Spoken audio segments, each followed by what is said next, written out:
Share markets rally, but no one's sure that the worst is over. Prime Minister Anthony Albanese unveils the referendum question on giving indigenous Australians a voice. And we'll tell you which 4 global companies made $50 billion in just 3 months. It's Monday, the 1st of August, 2022. Welcome to Fear and Greed, Australia's most popular business podcast. I'm Michael Thompson, and good morning, Sean Aylmer. Good morning, Michael. Nice weekend. It was actually a really nice weekend. Did you watch any of the Commonwealth Games, Sean? I haven't seen much of it, to be honest. I saw the South Australian woman who won the marathon, and she was great. Just incredibly joyous and giving in her praise of her teammates and her family and all the mums across Australia was who she was focusing on. She was great. Isn't that fantastic? Well, look, I want to share a review that we've received this morning. And it's linked to the Commonwealth Games because this is something that came in over the weekend, and it was actually on Saturday. This one came through from somebody with the username Georgia Wilson, 96. And it says, "Go Fear and Greed. I'm currently over at the Commonwealth Games competing for Australia with the women's hockey team and absolutely loved the best wishes mention on today's podcast, being Friday. No. Before we compete on the weekend, touring Europe for 6 weeks has meant that I've been able to listen to every podcast as soon as it's released at night over here. And it's always one of my most looked forward to events of the day. Go Aussies." How good is that? Wow. Georgia Wilson, you've just ensured that I'm going to watch every Hockey-Roo game there is. Wow, that is a real treat to get something like that. And especially because from the time that Georgia posted that, and then the Hockey-Roos went on to play Kenya, and they won 8-0. That's fantastic. That is great. And did you know my daughter is a mad field hockey player? Really? In fact, she played 2 games over the weekend. She plays for her school, and she plays for her club, and she plays for her rep. So I'm going to go straight to Rosie and tell her about this, and she'll be chuffed. Oh, she will be. And Sean, you don't have to wait long for the next one because I'm terrible at time conversions. Yeah. Everyone has their weakness. Mine is time conversions. Yours is kind of modern culture. Thanks. If I've got this correct, it's in about half an hour or so. 6 a.m. is when when Australia is next due to play South Africa. That'd be a hard game. Yeah, indeed. So look, I just thought that was fantastic. And I think we can almost say that, I know there's lots of rules, but we are the unofficial business podcast of the Commonwealth Games. The Commonwealth Games. Oh, I think so. We've declared it. And look, we apologise if someone's going to come and say you can't say that. We apologise. But we'll say it and then apologise later. That's right. Absolutely. All right. Now, that took us on a very big detour, but it was very exciting to see that. And so just indulge us. Immediately after the show as well, you've got a chat coming up today. This is a cracker of an interview, this one, Sean, with Josh Gilbert from eToro. Yes, that's right. Josh, we talked lots about US reporting season and what's happening with many of the companies over there. We focused a lot on the tech companies, but we also went into cryptocurrencies as well. Josh, a great explainer, and I love this interview. Yeah, it's a ripper. Anyway, the main story this morning, Sean, which seems like a long time since we mentioned these at the top of the show. We've felt like we've spent a long time talking about other things, but global share markets have rebounded sharply over the past 6 weeks, with the new financial year starting pretty strongly for the local ASX. But analysts are warning that more falls may still be in the pipeline. Yes, the economic woes of the world, inflation, rising interest rates, big government debts, has pretty much overshadowed a pretty strong performance in share markets in major economies over the past 6 weeks or so. The S&P ASX 200 was up almost 6% during July, and it's 8% higher than its mid-June low.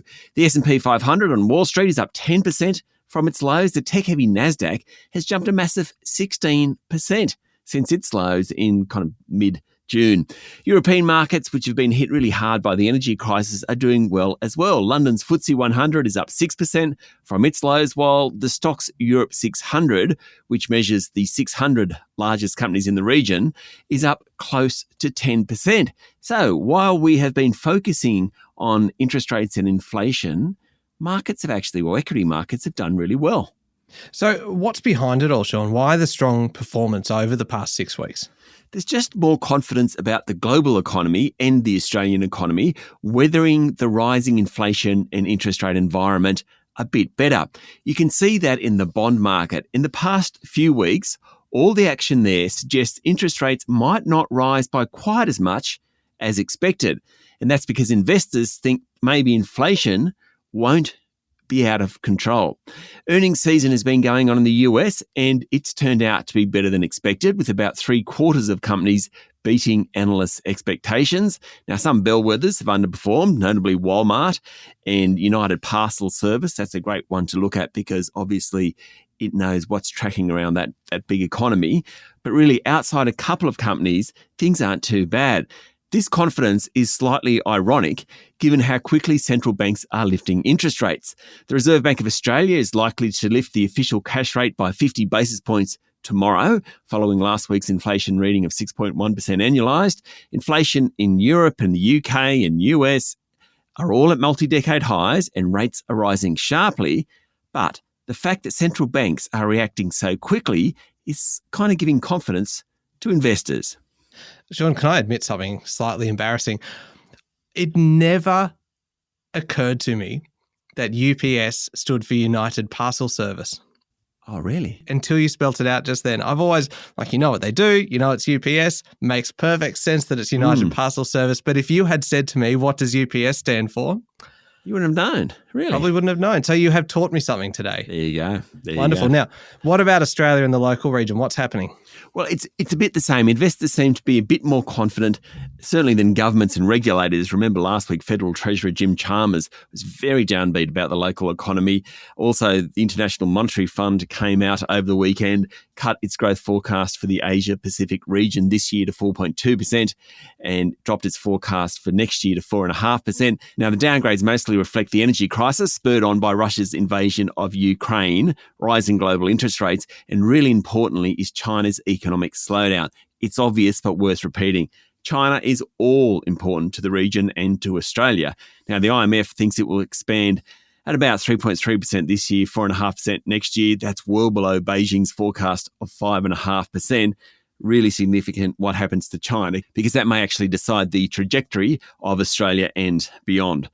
Now, this all comes with a warning, Michael. This has been a fairly upbeat start to the week. Would you agree? Oh, yeah, definitely. Okay. Markets may have rallied. While there are signs that inflation may have peaked, there's no clear evidence yet. We haven't seen any numbers yet that suggest it has peaked. The US has gone backwards for the past 6 months, though it isn't technically in recession, but still. Rate rises and the cost of living are hurting the Australian economy. The Chinese economy is still hurting. So, the news has certainly been better in equity markets and bond markets in recent weeks, but there's a big caveat. We've still got a long way to go to think that we're out of the woods. All right. So, start of the new week. How did the local market finish up on Friday? Well, the S&P ASX 200 rallied 0.8% to close at a 7-week high of 6,945 points. The real estate groups, utility companies and tech stocks all outperformed. Healthcare was the only sub-index on Friday that went backwards. The share price of Burns treatment group Polynovo jumped 8.6% after it got a new CEO. Lake Resources provided upbeat earnings. Its share price jumped 4.5%. But gaming group PointsBet's share price dropped 11% after it provided its quarterly update. And how about the Aussie dollar? We head into the week with it trading just under 70 US cents. All right, plenty happening. We'll be back in a moment with the rest of the day's business news.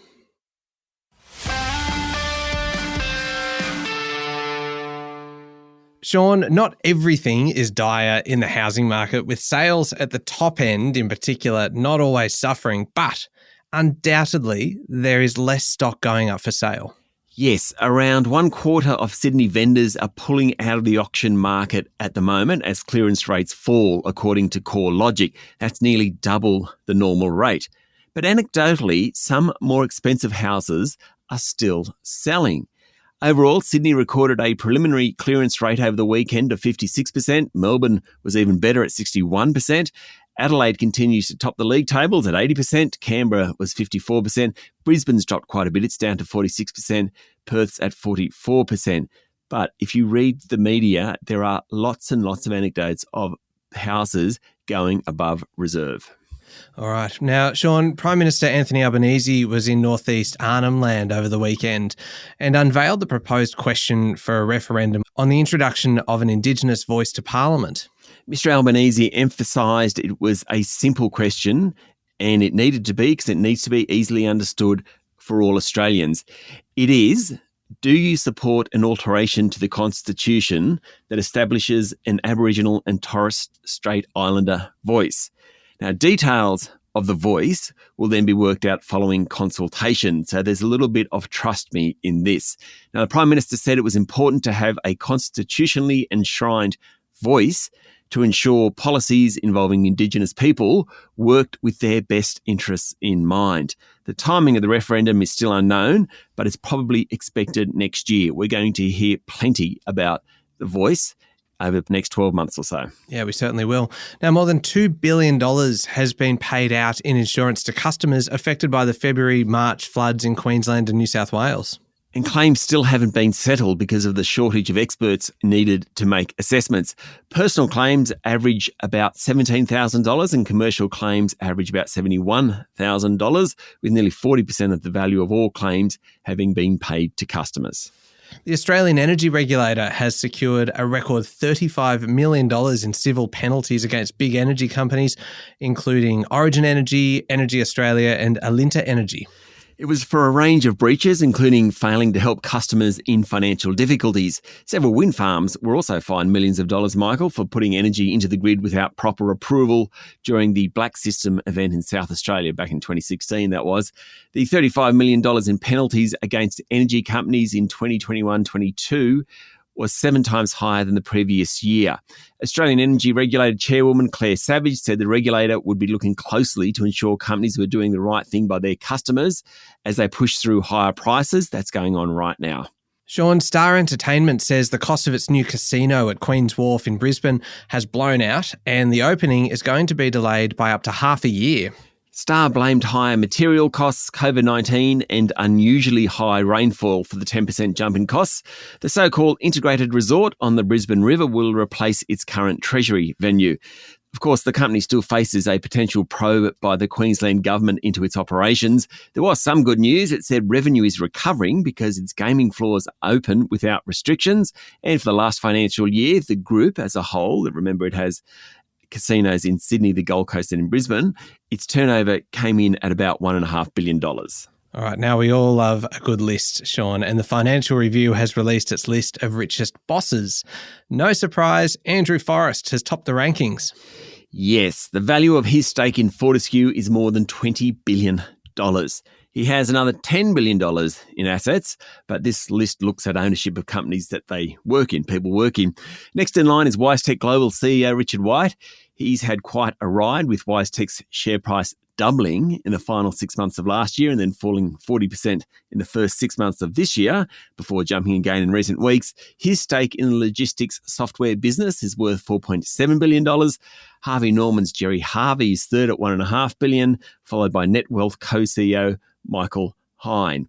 Others on the list include Pro Medicus founders Sam Hubert and Anthony Hall, Chris Ellison from Mineral Resources and Greg Goodman from Goodman Group. Now, Michael, the big change this year is the drop of tech bosses. The Afterpay founders Nick Molnar and Anthony Eisen dropped down the list to 9 and 10, having sold their company to Block. Ruslan Kogan from Kogan.com and Larry Diamond from Zipco fell way back, and that, of course, reflected the big drop in their company's share prices. Sean, you mentioned Zipco there. Another buy now, pay later group, Sezzle, had quite an extraordinary week last week. Its share price jumped 180% during the week and on Friday gave a pretty upbeat assessment of its future. It did. And when it gave that assessment, its share price jumped, I think it was 20%. It then later in the day fell. So it closed down almost 20%. Just extraordinary, as you put it, and the assessment that it gave on Friday really wasn't enough to explain what's happened to its share price. The company said it had shifted from focusing on growth to focusing on profitability, and the company should be making money by the end of the year. Last quarter, total revenue and sales were up, and the number of active merchants reached 47,600, but I don't think there's anything in that to explain that share price. No. Look, Sean, this is an interesting story. There's been a merger in the armoured vehicle world. Yes, Linfox Armour Guard and Prosegur Australia, the two biggest distributors of banknotes to branches and automatic teller machines, have agreed to merge. Why? Because business isn't as good now that people are using cash less often. The Reserve Bank last year said consolidation in the industry might have to occur. COVID has certainly pushed it along. Now, of course, the deal still needs to get through the competition regulator, but it's just one of those consequences, I think, of COVID. Right now, Sean, this next one is a story I wish you'd actually told me about yesterday, because gin prices are rising from today, with the excise tax set to jump by nearly 4%. Did you know Australia has the third highest spirits excise regime in the world? I did not know that. Who beats it? Norway and Iceland have the 1 and 2. Now, this new tax, the increase in 4%, which kicks in today, will add on average $1 to the average cost of 700 mils of gin. Though what you will find at the top end, prices will actually rise by a little more. The cost of living crisis, Sean. It just gets worse. Finally, one of the more quirky stories that I suspect we're going to have this week. Among the hottest items for kitchens at the moment are instant hot and chilled water taps. Did I mention I'm renovating? Oh, the self-interest once again is back, ladies and gentlemen. Well, you can imagine, you know the taps, I'm sure you do. They're in around 70% of offices, but now they're being installed into people's homes. Apparently, it's the latest thing. Now, I have the Financial Review to thank for this story. They're called HydroTap, and they're made by a group called Zip Water. They've gone to the US, and business is booming. Zip Water reckons it's greener because you don't need all those plastic bottles to fill. And during the COVID renovation boom, people were working from home, and they decided, they need their hot and filtered cold water, so they started installing them. There you go. And would the Aylmer household be getting one of these Zip hydro taps anytime soon, do you think? It wasn't until I researched this, and probably highly likely now. Oh, fantastic. All right, moving on to overseas news. And US President Joe Biden has tested positive for COVID-19 just 3 days after announcing he was negative following his infection 10 days ago. It's called a rebound positivity, which sometimes occurs in patients who have taken Pfizer's COVID-19 antiviral drug. The 79-year-old hasn't shown any new symptoms, according to his doctor. He continues to feel well, but he can't return to the White House, obviously, because he's tested positive. And finally, Sean, oil giants ExxonMobil and Chevron announced record profits for the June quarter thanks to surging prices. So someone is winning from this energy crisis, and it's the big oil and gas players. Exxon made a June quarter, so this is 3 months, it made $18 billion US. It's incredible. Chevron made $11.6 billion US. Late last week, Shell reported record earnings of $11.5 billion US. France's Total Energies made almost $10 billion. In Total Energies' case, that $10 billion US was about 3 times what it earned 12 months earlier. For the quarter, those 4 companies, ExxonMobil, Chevron, Shell, and Total Energies, made $50 billion US in profit. Hard to get your head around. Yeah, not much more to say on that one. That's incredible. Up next, Sean, is the Fear and Greed Daily interview, and you're speaking with Josh Gilbert from eToro this morning. That's right. And what I do like about this interview is that Josh goes through specific companies that people like investing in, and gives us his take on how they're performing. Yeah, absolutely. We're not an investing podcast, so make sure you do get independent financial advice before making any investment decisions. And also, while you're having a listen to Josh, then queue up next to listen to Stephen Koukoulas, our resident economist, for the week ahead. He's very excited about the Reserve Bank Board meeting tomorrow, isn't he? He sure is. He's having a great time at the moment, Stephen. He had the great debate with Chris Joy, of course. That's worth chasing back on your playlist if you can. And then so much going on with inflation figures last week, Reserve Bank this week. Man, his Kook is very, very happy at the moment. Yeah, they're both coming up next in the Fear and Greed playlist on your podcast platform or at fearandgreed.com.au. And of course, Sean, best of luck to the Hockey Roos this morning. Absolutely. Our favourite team. Absolutely. Georgia Wilson, we love you. Go hard. Excellent. Thank you, Sean. Thank you, Michael. It's Monday, the 1st of August, 2022. Make sure you're following the podcast and join us online on LinkedIn, Twitter and Facebook. I'm Michael Thompson, and that was Fear and Greed. Have a great day.